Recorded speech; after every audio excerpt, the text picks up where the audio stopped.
Hello guys, welcome back to the channel. In today's video, I'm going to show you how you can save pictures from Instagram direct messages.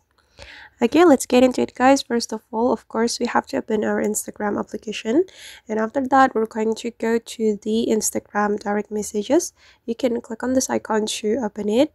And I'm going to save a photo from this room chat. So as you can see, my friend sent me a photo and I'm going to save it to my gallery.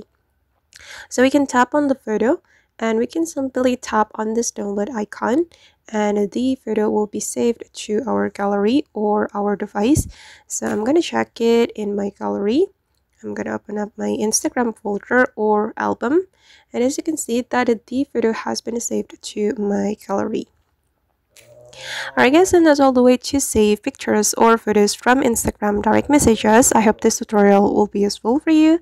Thank you so much for watching, and if you found this tutorial useful, don't forget to like, comment, share, and also subscribe to the channel. See you in the next video.